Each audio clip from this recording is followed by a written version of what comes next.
after the first race of the year. 2024 season started out pretty good, I think. We had a pretty rough winter waiting for parts, trying to figure stuff out. And then I threw a motor together, like a week, 2 weeks ago, and we went racing. And I went to the semifinals on the no prepiness, no prep event I've ever been to. The event is supposed to be part of a series. It's a prepped deal. What happened with this event was the track had a new surface put down, new concrete, and the weather's been so bad that they haven't been able to get a fresh rubber surface on there, sort of start getting the racing surface built up. It's just been raw concrete. They had a rotator come in, rotator didn't show up in time, weather's been bad. So they decided that the first event, it's just going to be a no prep. Same rules and everything, it's just going to be a no prep deal. And then to top it off, the starting line staging beams had a problem with sensors the night before, so there was no pre-stage beam. So we decided to just run the event anyways, bring everybody in to the fully staged beam, bring both guys in, and then track operator would set the tree'd come down and go green, and we'd wait. Then I was doing a flashlight start after that. He'd point you, head nod, and then we'd go off a flashlight. So it was a combination tree, flashlight deal, it's still fun. And we still got the wind lights, everything, timing system was all working. You just didn't get a reaction time because, we weren't leaving on the green light. But it all worked out awesome. The event ran flawless. The weather sucked. I'll go ahead and say I froze my ass off. It was supposed to be like 50 something down there. It ended up maybe making it to like 44 degrees. Then it got overcast. The feel like temperature ended up being like 37 degrees. It was cold. Luckily my trailer is small and it's insulated. So after a pass, I'd park this in the trailer and put my little curtain down, and it got up to like 55, almost somewhere 55, 60 degrees in the trailer. So as long as I wasn't standing outside, I was doing fine. But I didn't get a chance to watch much of anything. I didn't get a chance to film nothing. I made my pass. I got on the return road and I parked this thing in the trailer as fast as I could. We got about 20 minutes between rounds, I think, roughly. More or less once in a while, but yeah, it was a quick turnaround.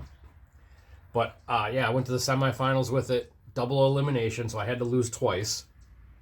And so I ended up making 5 passes total. The bike did everything it was supposed to do. The track was just too tricky. Even trying to do, dot plots, drive shaft curves, traction control, I don't think it was going to help anything, really. I mean, yeah, maybe a little. The track was just that bad. Even if I would have had it on the traction control, it would have just beat the crap out of the motor into a rev limiter. It was really the only way to get down was just to feel it and feather it out. The best pass I made, I was only at like 60% throttle the whole pass. Spun the tire, got into it, and then just steadied it out and just kept hitting shifts after that. I started out with leaving on 6 pounds of boost, ramping it to 14 real progressively. And then I had 5 pounds on the scramble button, which I never even got to use. I figured if the track took it, I would get on the button, but we'd start with low boost just to even try to get down the track. And by the time we got into the third, fourth, fifth round, I had 10 pounds max in the bike. I was leaving at 7,500 RPM and trying to get as close to 4 pounds of boost as I could. I had everything taken out of it at the starting line on the 2-step, and it was basically just making too much boost on the gate even, so it was making closer to 5. So that's all I had to work with, but it was still a blast, man. Just trying to figure that track out was fun. Like, yeah, it would have been nice to win, get some money. Everybody likes winning, but for me, like, my wins are like personal goals. Like it's deeper than getting into the winner's circle for me. Like, there's just so much stuff I enjoy about tinkering with this stuff and making something work, and just going to an event hoping to get one pass in and it's to have it still have oil pressure to end up in the semifinal round with a bike that still does everything it's supposed to do like a motorcycle. All the fluids and stuff are still in the motor and nothing's broke. But I haven't torn into it yet. So there's always a little except. So I'm out in the garage today, day after the race. You can see I already started tearing the bike down. I basically just take all the bodywork off so it's easy to work on. try to preserve the paint the best I can still. I already went through and I checked the catch can, because that's the first go around with that setup was this event, and more than happy with that thing. Even the thing wicking up onto the rev limiter 17 times in a pass, 14 to 18 pounds. I think the first pass I made, it saw 18 pounds before that was my buy run. I had a buy run first round. I left my tune-up in there that I normally would use just to see what it would do. I had the chance, then I knew where to go. But 18 pounds of boost on the rev limiter, just banging and pushing buttons. I think at one time I turned the turn signals on and honking the horn and waving at people, and it was a mess. But yeah, with that crankcase vent setup on it, it never saw more than 2 pounds of pressure in the crankcase, and it's not pissing oil out of the tail. It's just, I'm pretty happy with how that turned out. Next thing I'm going to do right now is, I got a little time to kill before we get some lunch. I am going to warm it up, and then I'm going to do a quick leak down and compression test while the thing is warm. Then we're going to dump the oil, and I'm going to pull the clutch out of it. And we're just going to start inspecting stuff, looking at plugs, the whole deal. And then hopefully, we're putting her back together with a clean bill of health for the next event. So for now, let's get this thing warmed up. So I'm just going to start this thing, make sure it's got oil pressure and it's idling fine, and then I'm going to step out that way because it's going to gas me out of here pretty quick. I think everything's good.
I got her warmed up. Pretty happy with seeing 130 pounds of oil pressure right away. And fired up pretty easy. I got to work on the startup a little bit. I changed some stuff yesterday because it was so cold out. And yeah, we'll go back to a few other settings I had. But now we're just going to do a quick compression test.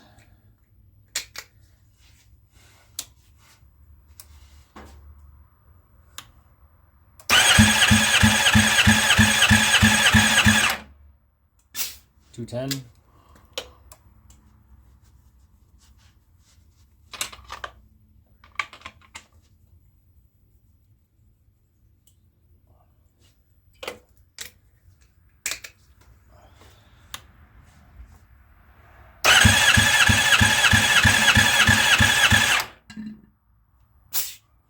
A little over 210.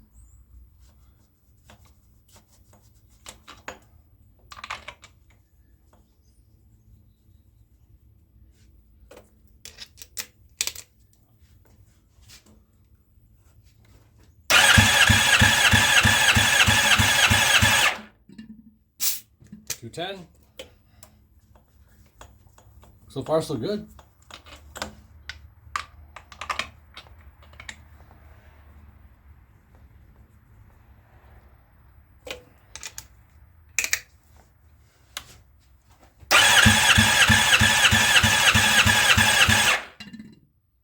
About 220. We're good. I'll do a leak down now. I'm going to do a quick leak down on the thing. Kind of Compression test is good for just like quick overall, general health. But a leak down kind of really tells you the whole story is how things are doing. Because it'll let you know if you got a head gasket going, rings going, or if you got valve seats going. It kind of tells you where a failure point is about to, get bad. So all I'm gonna do is I'm gonna do number 1, and then we'll see where we stand.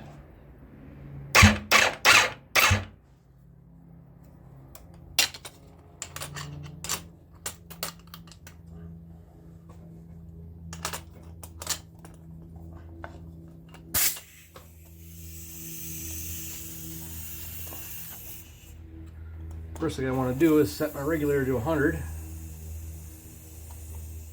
back her off, and then bring it back up. Okay, there we go.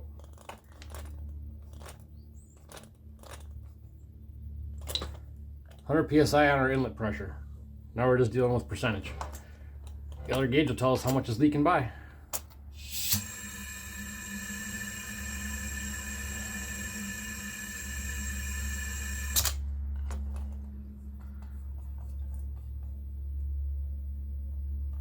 I had to make an adjustment there. Okay.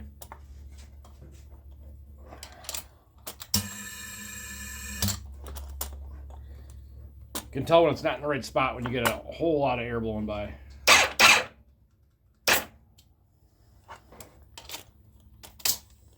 There we go.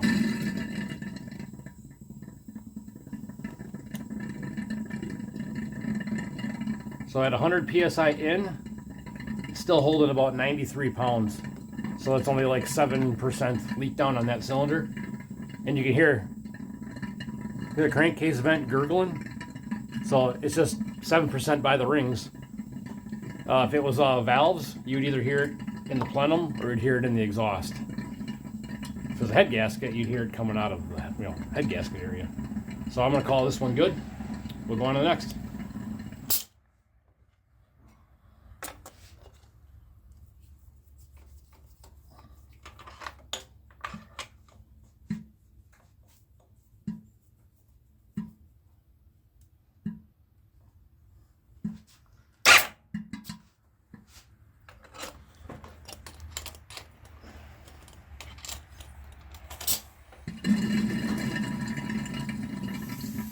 In, holding about 97 pounds.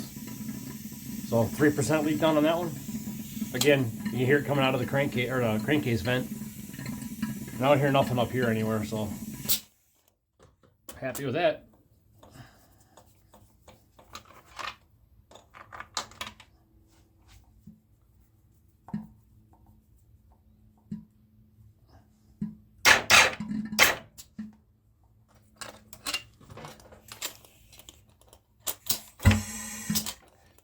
That one kicked the motor backwards on me. I'm doing this with no spark plugs in, so the amount of pressure going in the cylinder, if you're not at perfect top dead center, well, not perfect, but if you're not at really close to top dead center, the compressed air will actually just push the piston back down and rotate the motor backwards. And just did it again. So we just got to get that sweet spot.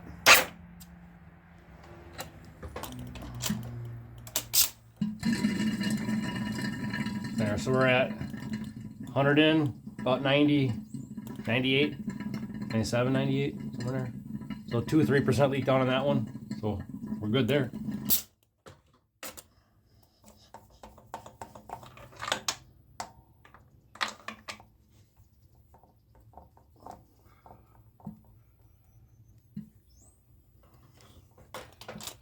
Oop, bring her up.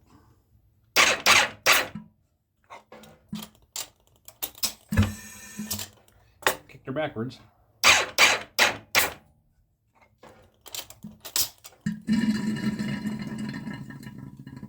$100 in, about 98, 99 again.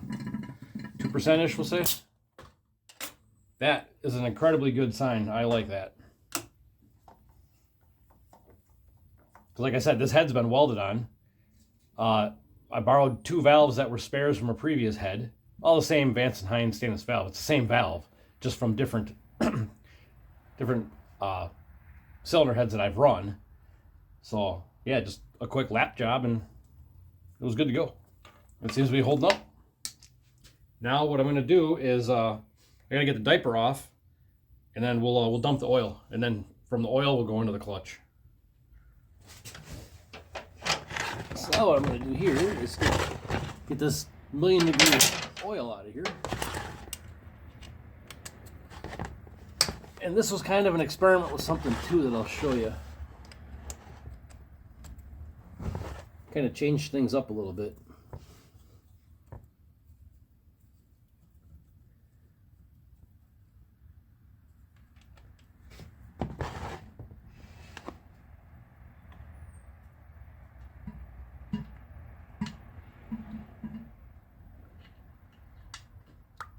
Had to take the fill cap off to get it to drain.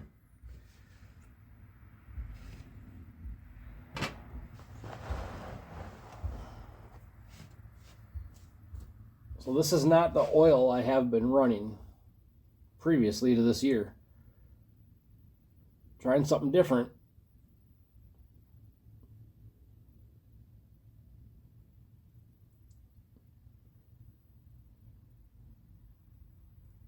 Well, so far it doesn't look like we went mining for gold, so that's a good start.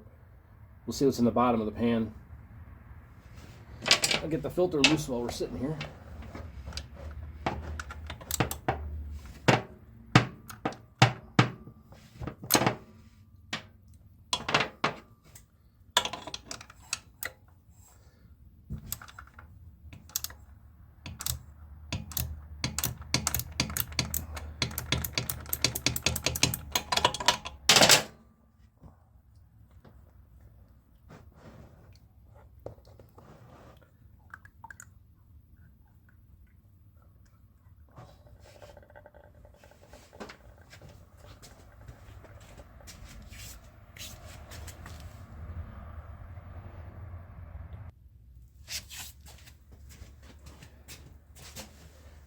Alright, so the oil's done draining. Now I take a clean pan to catch the filter.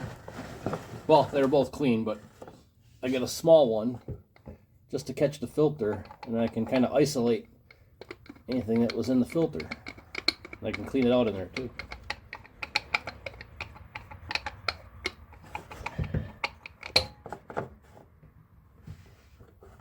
Alright, we'll see what we get out of that.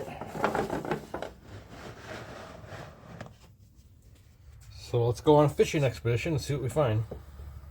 A little bit of metallic-y stuff on the magnet. Nothing out of the ordinary.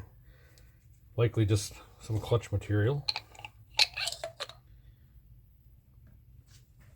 Nothing in the bottom of the filter can. Or housing, I guess. So that's a very good sign. The filter itself looks pretty damn good. This is a really good sign, folks. I mean, the only thing I see on there is a little bit of clutch debris. Nothing metallic-y as far as like gold, copper, nothing like that. Good sign. I'm going to get this cleaned up, get the housing cleaned out. I'm going to put this back on the bike. Keeps the mess to a minimum. Then we'll go through the drain pan, see if there's anything in the drain pan, and then we're going to drop the oil pan off the bike.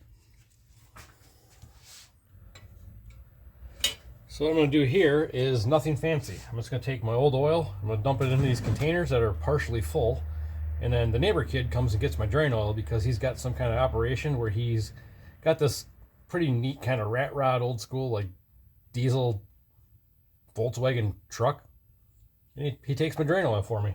So apparently it runs on drain oil. But anyway, I just want to get the oil out of here and get to the bottom of the pan and see what the bottom of this pan looks like.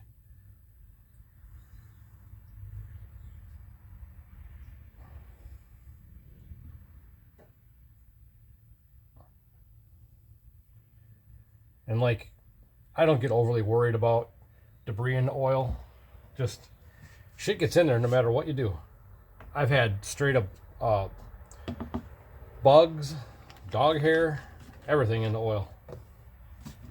Motor really don't care as long as the bearings aren't falling out of it.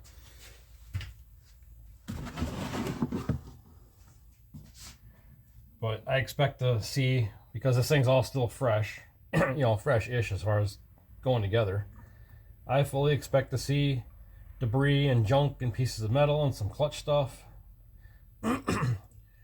Some bits of case sealer I can see in there already.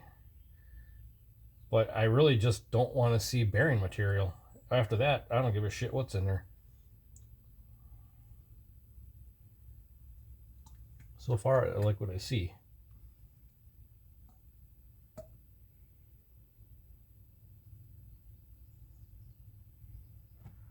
So here's what we're dealing with. Let me get a flashlight.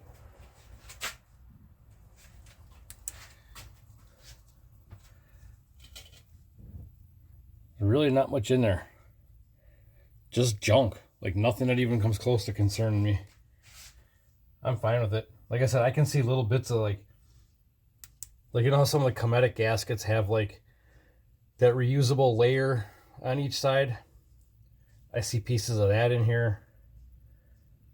There's a piece of the copper coat that I used on the head gasket. Piece of case sealer there. But, from what I saw here, or saw at the filter, and see here, yeah, I'm not worried. We're good. Now I want to get the pan off because that'll be the final say on how things are looking here. Now I got to get this oil pan off. See what the inside of that looks like. Dang it. What do you do with this?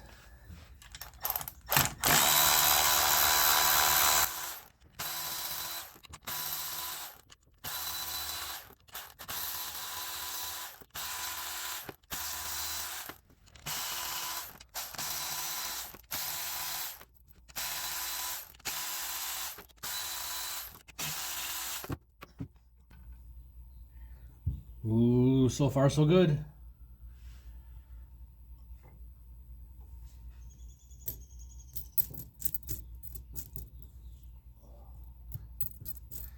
All right, I'll go set up my spot over on the bench so we can get the oil pan apart. All right, I'm trying to get you in nice and close here, but my hands are going to be covered in oil, so I won't be able to touch the camera to adjust things.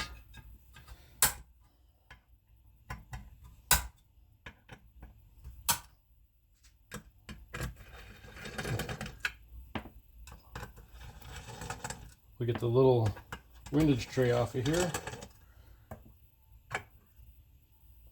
The trapdoor baffles set aside. And it looks pretty darn good. I'm going to get ready to drain the oil that's sitting in the bottom of the pan out of here.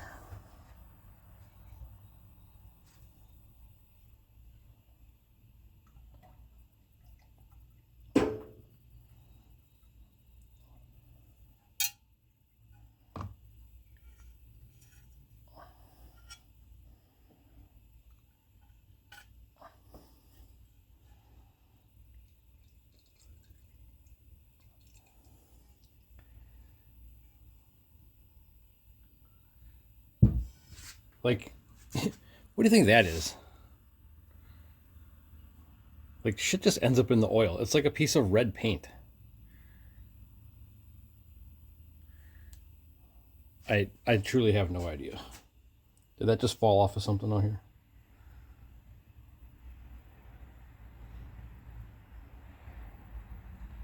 You know what? Oddly enough, it looks like a piece of like vinyl sticker. Who knows? Whatever. Now, I'll try to get you a better view inside this oil pan.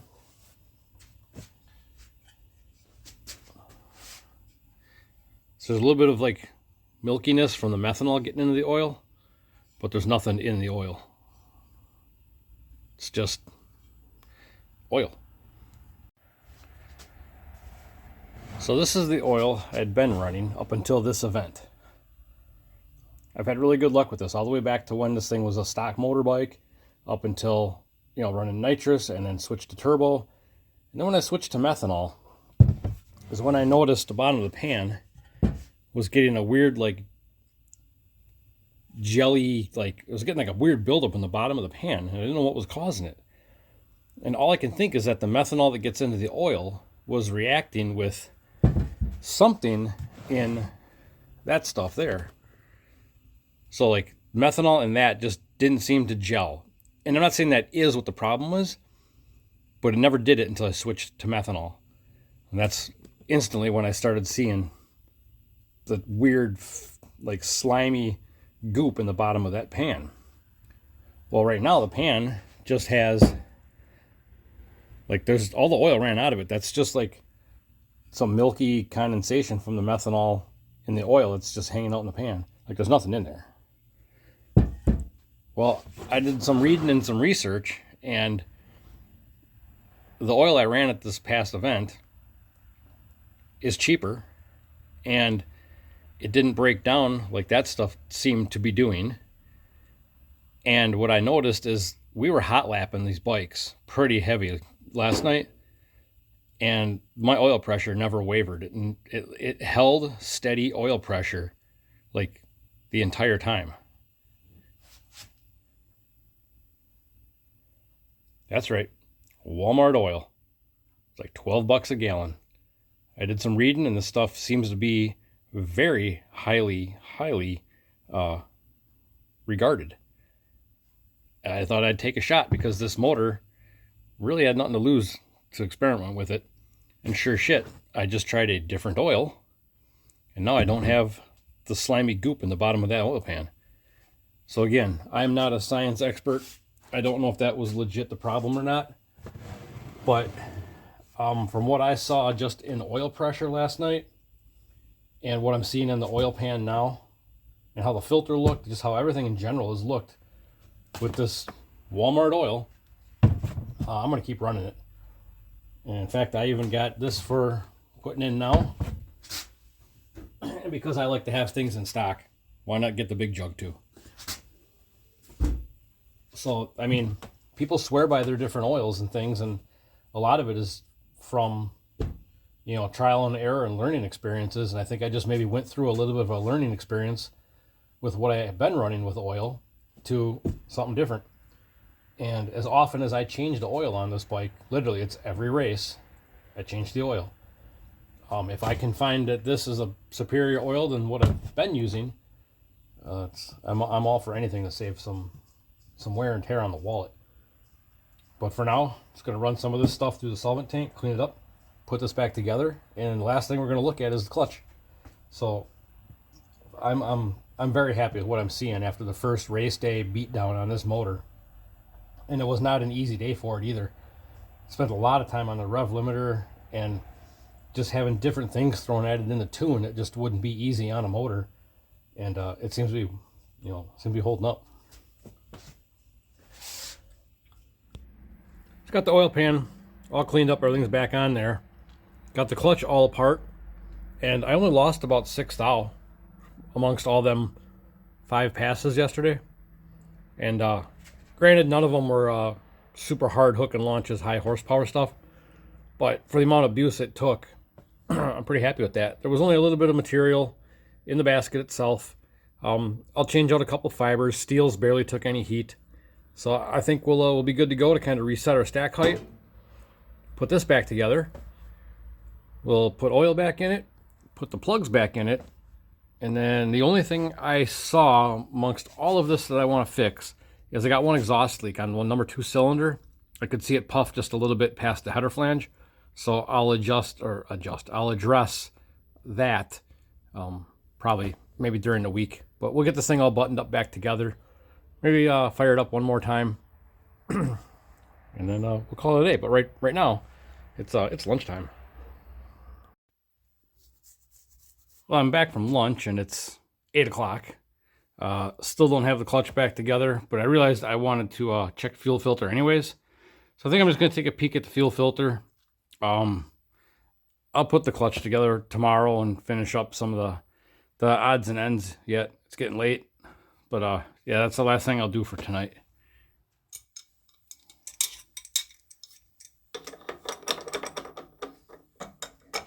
Yeah, I know, I should have Allen wrenches someday.